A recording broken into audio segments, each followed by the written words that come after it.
আসন্ন রমজান ঘিরে এবার বিপুল পরিমাণ ভোগ্যপণ্য আমদানি হয়েছে। শুধুমাত্র জানুয়ারিতে যে পরিমাণ নিত্যপণ্য আমদানি হয়েছে তা পুরো রমজান মাসের চাহিদার সমান।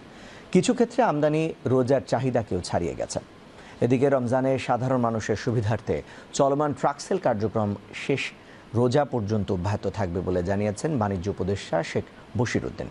এদিকে সিন্ডিকেট ভেঙে ছোট বড় সকল ব্যবসায়ী আমদানির সুযোগ পাওয়ায় বাজারে সরবরাহ বেড়েছে বলে জানিয়েছেন ব্যবসায়ীরা। রিপোর্ট শফিউল্লাহ সুমনের। প্রতি বছর রমজান মাস এলে নিত্যপণ্যের দাম বাড়ে। প্রশাসনের পক্ষ থেকে পদক্ষেপ নেওয়া হলেও তার তেমন প্রভাব পড়ে না বাজারে। ফলে নির্দিষ্ট আয়ের মানুষের ভোগান্তি আরও বাড়ে। এমনই প্রেক্ষাপটে রমজানে প্রয়োজনীয় নিত্যপণ্যের সরবরাহ বাড়াতে নানামুখী উদ্যোগ নিয়েছে সরকার, যার ইতিবাচক প্রভাব পড়ছে বাজারে। 12 লক্ষ অতিরিক্ত পরিবারকে রমজানের শেষ দিন পর্যন্ত এই ট্রাক সেল কার্যক্রম চালু থাকবে এবং আমরা আশা করি এর বিনিময়ে বাজারে যে পণ্য মূল্যের যে স্থিতিশীলতা আমরা দেখতে পাচ্ছি, স্থিতিশীলতা থেকে নিম্নগামী, এর ফলে আমরা আশা করি যে বাজারে পণ্য মূল্য আরো সহনশীল হবে। রমজানকে কেন্দ্র করে দ্রুত বাড়ছে নিত্যপণ্যের আমদানি। জানুয়ারি মাসে বিপুল পরিমাণ নিত্যপণ্য আমদানি হয়েছে, যা অনেক ক্ষেত্রে পুরো রোজার মাসের চাহিদার সমান। কিছু ক্ষেত্রে আমদানি রোজার মাসের চাহিদাকেও ছাড়িয়ে গেছে। বাংলাদেশ ট্রেড অ্যান্ড ট্যারিফ কমিশনের হিসাবে রোজায় বাজারে ভোজ্য তেলের চাহিদা থাকে প্রায় 3 লাখ টন।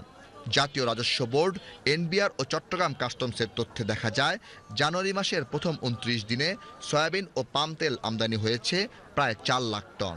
শুধু তাই নয়, সয়াবিন তেল তৈরির কাঁচামাল সয়াবিন বীজ আমদানি হয়েছে 3 লাখ টন।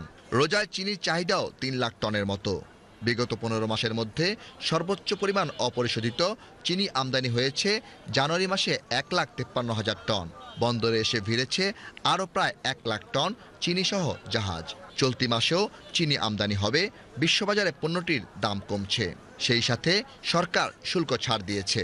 রোজায় 1 লাখ টনের মতো ছোলার চাহিদা রয়েছে। জানুয়ারিতে ছোলা আমদানি হয়েছে 93,000 টন। ডিসেম্বরে এসেছিল আরও 15,000 টন। 1 লাখ টন চাহিদার বিপরীতে জানুয়ারিতে মসুর ডাল এসেছে 62,000 টন। অ্যাভেলেবেল এলসি করতে পারতো না গ্রুপ ইন্ডাস্ট্রির মালিক ছাড়া। বর্তমানে আল্লাহর রহমতে এখন ছোট বড় সবাই এলসি করার সুযোগটা পাচ্ছে। সেই জন্য গিয়ে অ্যাভেলেবেল এলসি হওয়ার কারণেই চোলার বাজার এখন মোটামুটি স্থিতিশীল আছে। ট্যারিফ কমিশনের হিসাবে রোজায় খেজুরের চাহিদা 60,000 টন। জানুয়ারিতে এসেছে 22,000 টন।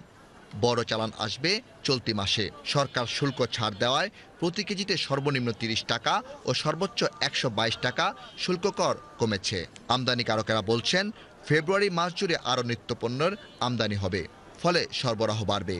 রাজনৈতিক পট পরিবর্তনের পর বড় কয়েকটি শিল্প গ্রুপের আমদানি কমে যাওয়ায় বাজারে সরবরাহে প্রভাব পড়ার আশঙ্কা ছিল।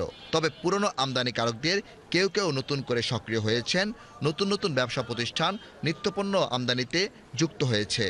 ফলে আশঙ্কা অনেকটাই কেটে যাচ্ছে। বাজার বিশ্লেষকরা বলছেন, মূল্য যাতে বেড়ে না যায় সেজন্য নিত্যপণ্যের সরবরাহ ব্যবস্থা নিয়মিত তদারকি প্রয়োজন। Shafiullah Suman, BTV news, Dhaka.